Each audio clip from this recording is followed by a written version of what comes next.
Hello everyone, X-Spartan1000 here, and this time I'm back with a Star Ocean Divine Force video for tips on how to use D.U.M.A.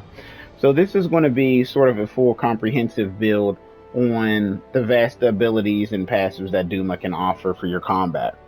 Specking in D.U.M.A is fairly straightforward, but the one thing that it doesn't tell you in the tutorials is that some abilities are going to be far more useful later on than the ones that you previously acquire in the beginning. And all that DP that you used earlier on honestly kind of can feel wasted if you never end up using those abilities that you maxed in the beginning. Granted, there's still so much DP you can pick up in the wild, but if you could already have a whole bunch of points that you're sitting on and then just start whatever, max whatever you want as soon as you unlock it, it's just going to take your combat to the next level a lot faster and get rid of the grinding phase to it. Because the more skilled you get at the combat and the more you understand how you want your party to play, you won't need D.U.M.A as much, especially for older Star Ocean fans, because D.U.M.A, there was nothing really like D.U.M.A in the previous ones. Like, there was a blindside mechanic, but it wasn't, in the style that D.U.M.A presents it. So, in the auxiliary category, and this is coming to my first point that I was saying, that these things are probably not worth maxing. If you're somebody who is nosy and wanders around the entirety of the map, especially when you're supposed to be gunning a main quest, you just like to explore the areas, you will find everything you're looking for on your own. You won't need the extend scan at all. Honestly, scanning has not been very helpful for the most part. I feel like you can save these points and come back to this later on, and instead keep those points for something that can actually affect you every time you're in a combat situation. Because to me, that's making the most out of D.U.M.A. You're getting constant, consistent usage of those stats. Silencer, this one you could probably make an argument for this is more helpful because it'll lead to more preemptive strikes, which will blindside enemies and let you get the advantage. Sometimes the enemies won't even be able to take a swing back at you, especially if you have this clipped with extend stun lock.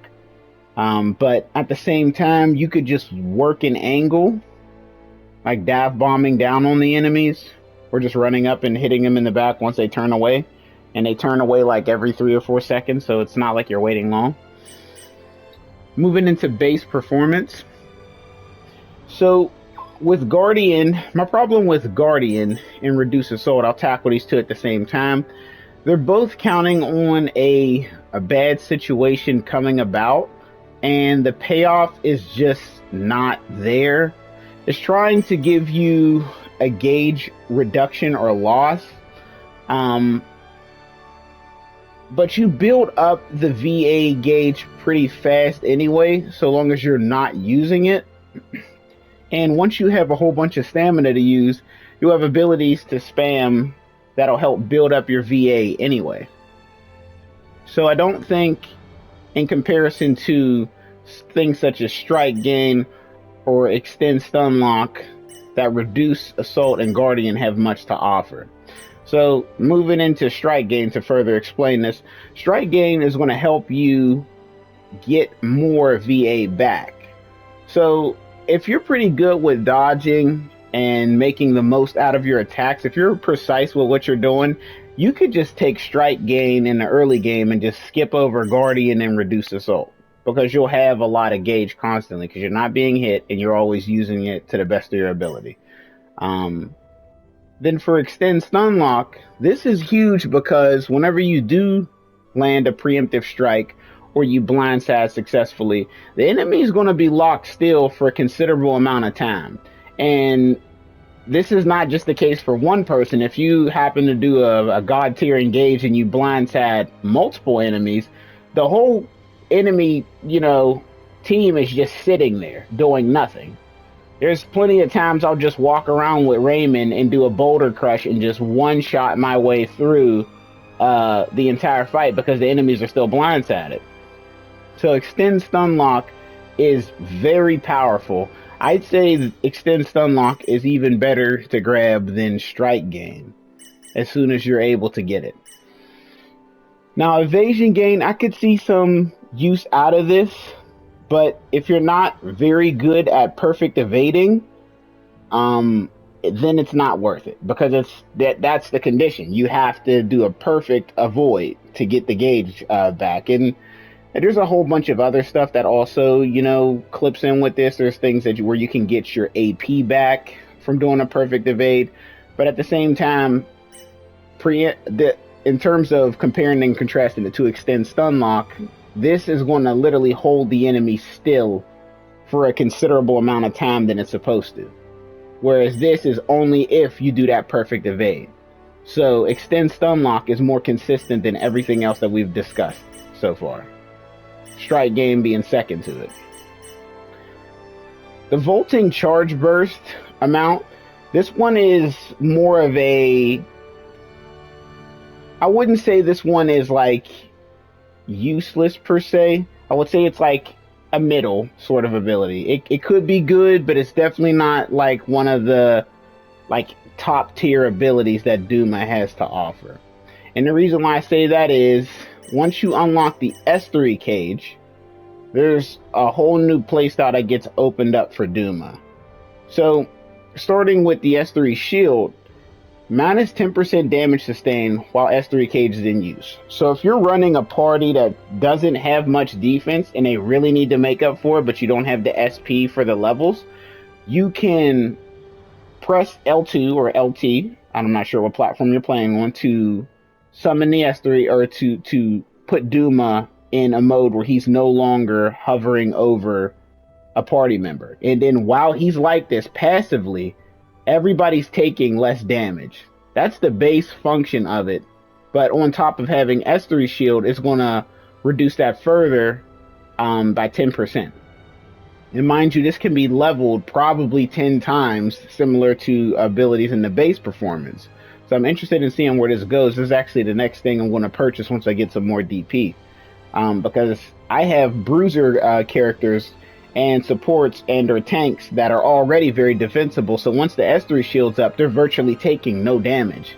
And the big time for stats, at least for like the mid to late game, you definitely want to have over 1,000 for a stat. So if you got somebody who has their guts or their defense in the 1,000 base, no buffs, having S3 shield on top of that is going to make them practically unkillable.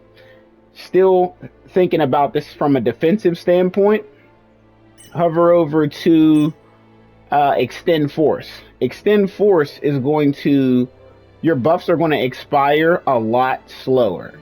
And this is huge because it's all buffs. So that means attack buffs, any defense buffs that you might get, like physical defense, or just guts for magic resistance. So if you're somebody who runs Nina is going to be cracked with extend force. Her buffs last so long because of the fact that you can raise this to what I have it for 28% slower now.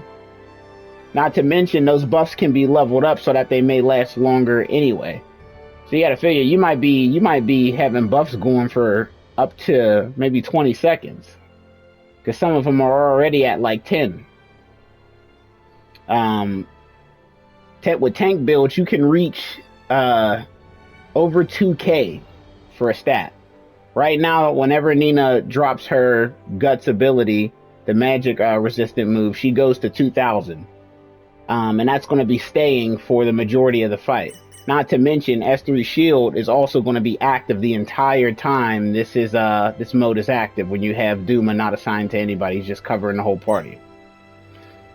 Next, I would say S3 Striker. And the reason why is because you're getting extra damage. Now, I feel like there's like a trade-off for how you want to do this.